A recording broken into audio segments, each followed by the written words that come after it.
Hola, qué bendición poder estar aquí una vez más.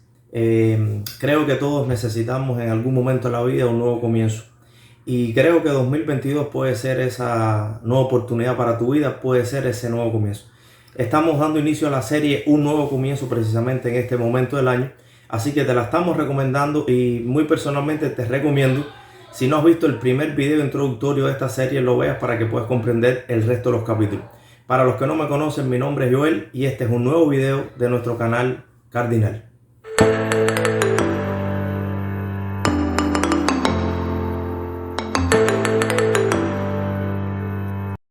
Nuevo Comienzo es una serie basada en el libro de Ruth y en esta ocasión estaremos compartiendo el capítulo número 1, que como les dije en el primer video, el tema central de este capítulo es la voluntad de Dios. Antes de entrar en este asunto principal, quisiera compartirte un poco acerca del contexto histórico en el que se desarrolla este libro, porque considero que es muy importante. Comienza diciendo el libro de Ruth que todo esto aconteció en los días, así dice el verso número 1, que gobernaban los jueces. ¿Y cómo eran los días en que gobernaban los jueces en Israel? Bueno, pues el último versículo del libro de Jueces nos dice que en aquellos días no había rey en Israel y cada uno hacía lo que bien le parecía. Así que el contexto histórico de Ruth es el contexto histórico donde la gente hacía lo que le daba la gana. Esta es la mejor frase que tengo para decírtelo muy claro. Cada uno hacía lo que bien le parecía. Nadie hacía la voluntad de Dios, a nadie le interesaba. Y en ese medio vivía Elimelech y su familia. Fíjese usted si la condición de Israel en ese tiempo, la condición espiritual, era crítica, que les voy a poner un solo ejemplo para que tenga idea. Cuando a Elimelech le nacen sus hijos, Elimelech nombra a uno de sus hijos Malón y al otro lo nombra Kelión. Y usted quizás diga, bueno, ¿qué tiene de malo eso? Son unos nombres un poco extraños, quizás usted no lo escoja para sus hijos en este tiempo, porque no tienen que ver nada con los nombres de este tiempo. Pero en la antigüedad, en el Antiguo Testamento, en el Antiguo Pacto, los nombres tenían que ver con el destino o la identidad de la gente. Por ejemplo, Abraham significa padre de multitudes.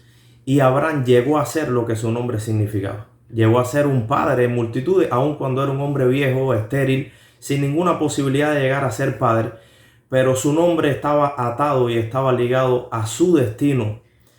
Y así fue. Cuando David tiene a Salomón y lo nombra así, Salomón, Salomón significaba paz, era uno de los significados de Salomón. Y Salomón llegó a tener un reino, llegó a ser el rey de un reino donde la paz fue la bandera de ese reino, por lo que su nombre estuvo ligado a su destino. Imagínense que Elimelech decide nombrar a sus hijos Malón y Kelión. Malón significa enfermizo y Kelión significa moribundo. Y la Biblia nos enseña claramente que el poder de la vida y de la muerte están en la boca, en nuestra boca, en nuestros labios, en nuestras palabras. Dice así Proverbios 18:21, la muerte y la vida están en poder de la lengua.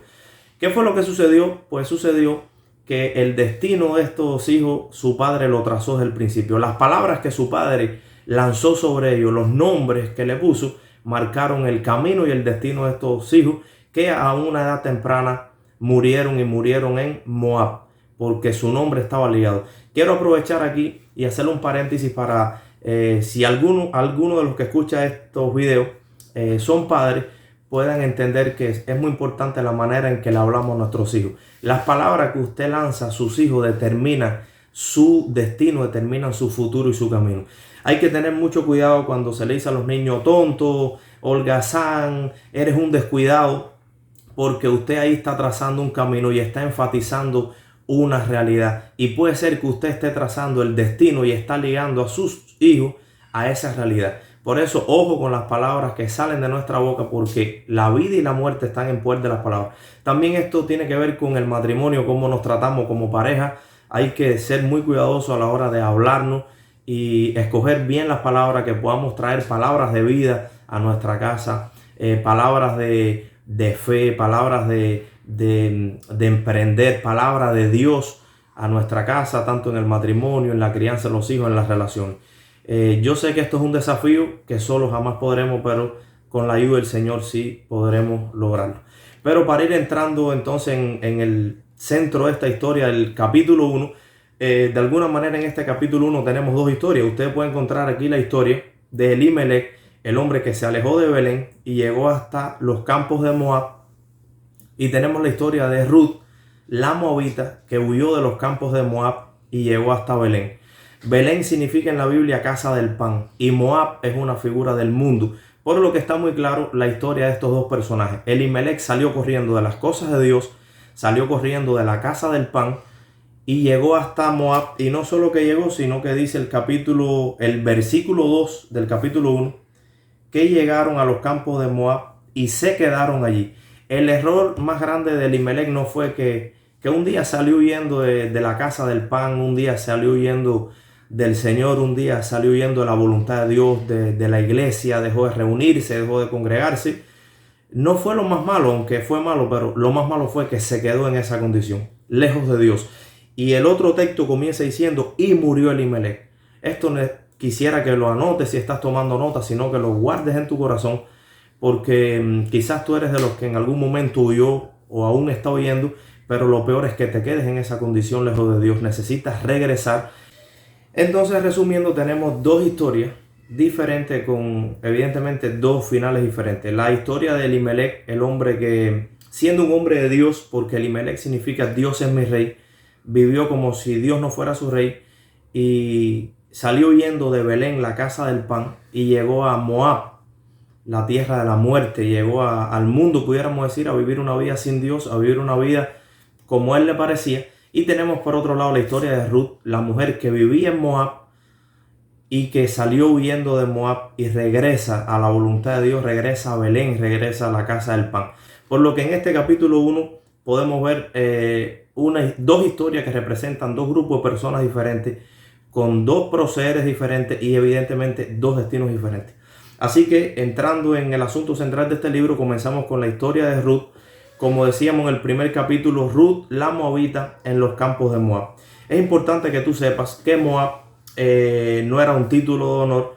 Decir soy moabita era una deshonra, y sobre todo, más que una deshonra, era decir estoy viviendo lejos de Dios. ¿Por qué? Porque Moab era un pueblo condenado por Dios por asuntos de decisiones de ellos mismos del pasado.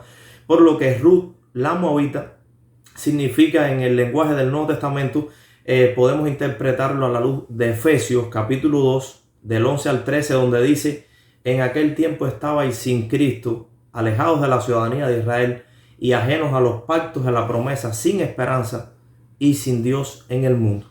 Escuche, esa era la condición de vivir en Moab. Esa era la condición de llegar a Moab y quedarse en Moab, sin Cristo, alejados, ajenos, sin esperanza y sin Dios en este mundo.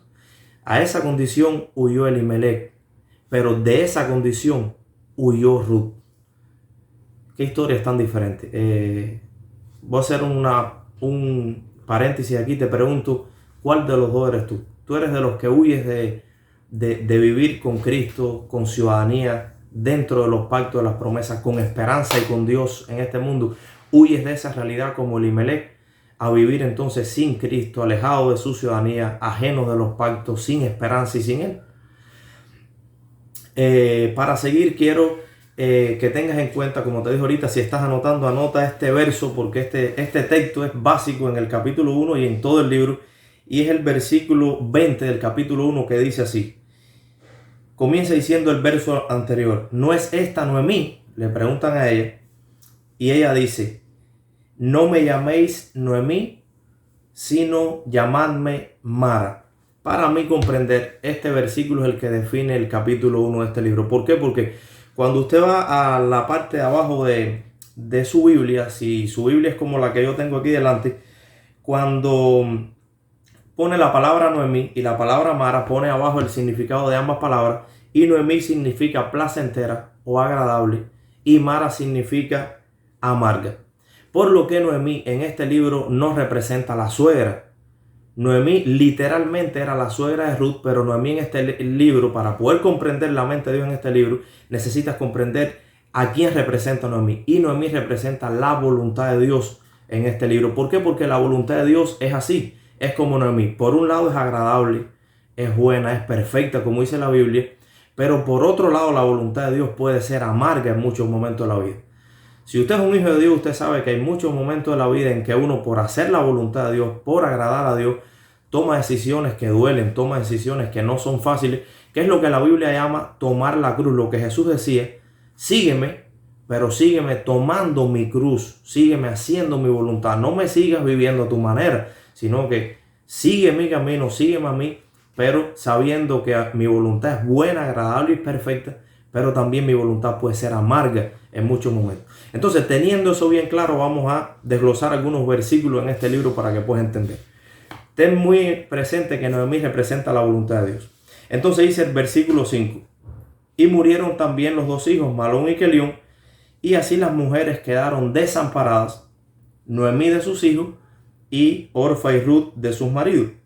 Entonces se levantó con su nuera y regresó de los campos de Moab, porque oyó que en el campo de Moab Jehová había visitado a su pueblo para darles pan. Salió pues del lugar donde habían estado, y con ella sus dos nueras comenzaron a caminar para volverse a la tierra de Judá.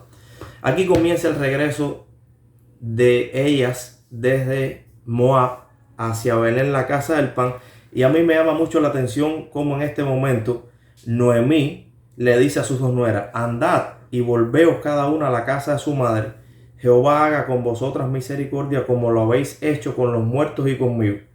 Os conceda Jehová que halléis descanso cada una en casa de su marido. Luego las besó, ellas alzaron su voz y lloraron y le dijeron, escucha esto: cuando Noemí le dice a sus dos nueras, a Ruth y a Orfa, se pueden ir, no tienen que seguirme, no es necesario, no tengo nada que darle ahora, porque le dice, ciertamente, ellas le dicen, nosotras iremos contigo. En ese momento ellas, las dos le dicen, sí te vamos a seguir. De alguna manera estaban diciendo, vamos a hacer la voluntad de Dios, aunque sea difícil. Pero Noemí le dice, ¿para qué habéis de ir conmigo? ¿Para qué me vas a seguir? Tengo yo más hijos en el vientre para darles por marido. Y en este momento ellas estaban siendo probadas, porque hay una realidad que es bastante triste, pero es bastante común, y es que hay muchas personas que llegan al Señor o llegan a una congregación y llegan con una mentalidad errada de lo que es Dios. Llegan como con una mentalidad de negocio o de intercambio. Es decir, yo voy a seguir a Dios porque Dios a mí me va a bendecir, me va a dar, me va a prosperar. Todo lo que viene es flores, es un futuro glorioso lo que viene. Y aunque es cierto que en Cristo tenemos un futuro de gloria, también es cierto que hay momentos en que va a ser amargo y que a la vez es un camino angosto. Y hay momentos en que somos probados. Hay momentos en que somos procesados, y en esos momentos en los que el alfarero nos toma en las manos, nos pasa por el fuego, un grupo huye y otro grupo se queda, aunque en ese momento la voluntad de Dios es dura. En este momento Noemí le está diciendo, ustedes me van a seguir, pero en este momento no tengo nada que darles, no les estoy haciendo ninguna promesa, no los voy a hacer millonarios, no van a ser los reyes en este mundo.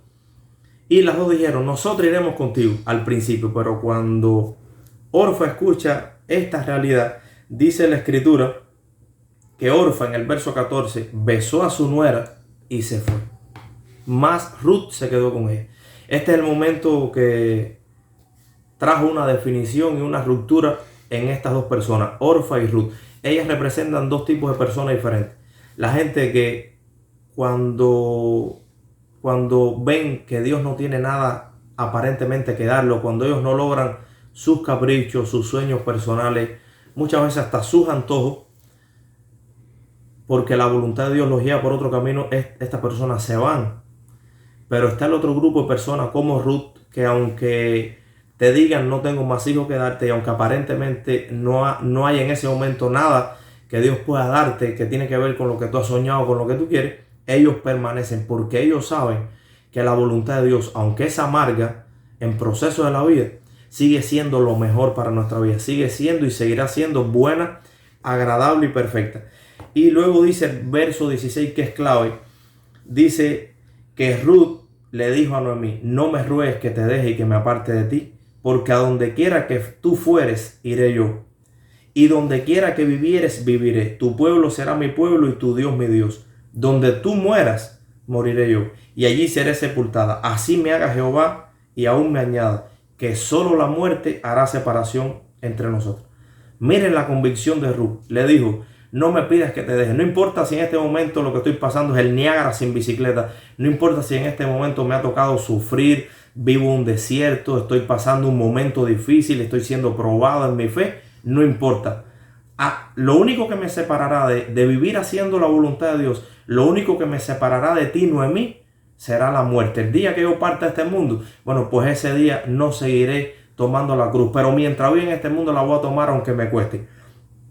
Y la respuesta de Noemí fue preciosa. Viendo Noemí que estaba tan resuelta a ir con ella, no dijo más.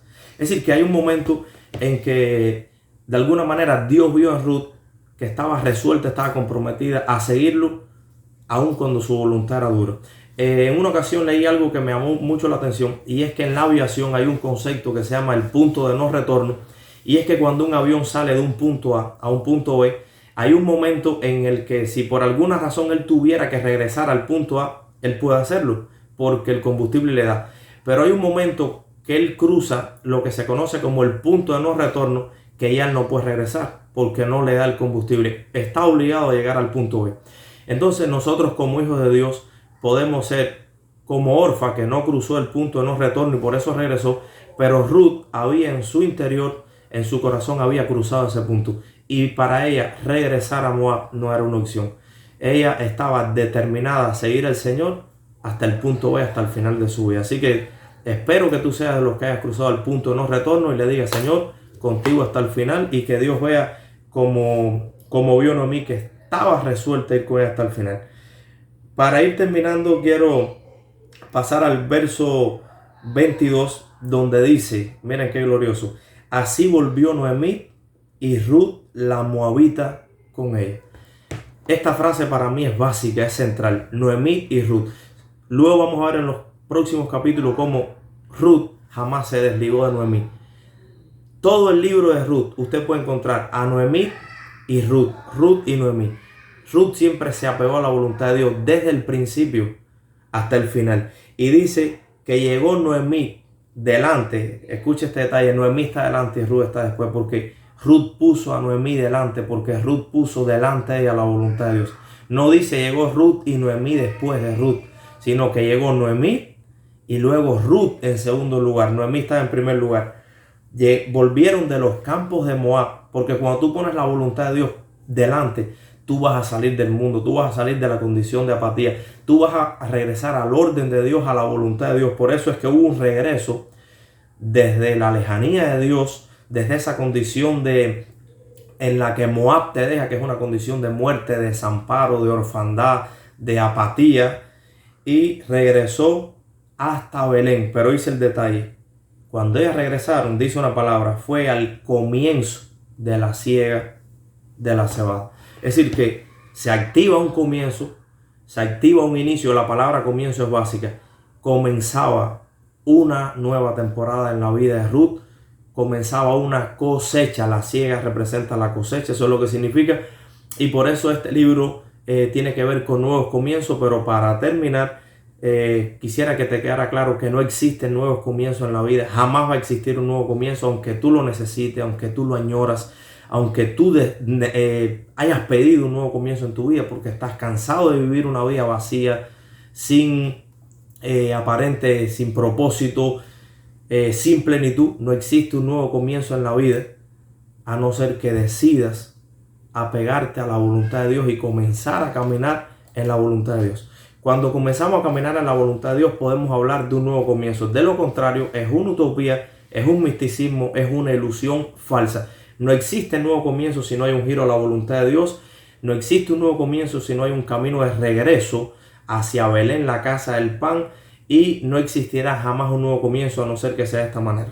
Aun cuando hay áreas en nuestra vida que están hechas pedazos, hechas leña, hoy te digo que puede haber un nuevo comienzo en tu vida. Puedes estar al inicio de un tiempo de cosecha, una nueva temporada, de un tiempo de gloria, si decides apegarte a la voluntad de Dios, aunque en momentos pases por valles de sombra de muerte, pases por desiertos amargos en tu vida, pero siempre la voluntad de Dios va a ser mejor que lo que estás viviendo, porque siempre será buena, agradable y perfecta. Así que te espero en el capítulo número 2. Esta es una serie gloriosa, es un libro que me fascina, donde podremos ver el final en la vida de Ruth. Recuerda, en este capítulo estamos solo viendo el principio, un nuevo comienzo, pero ya en el principio podemos ver que comienza una temporada de cosecha para una mujer que vivía en necesidad. Dios te bendiga, te esperamos en el próximo capítulo.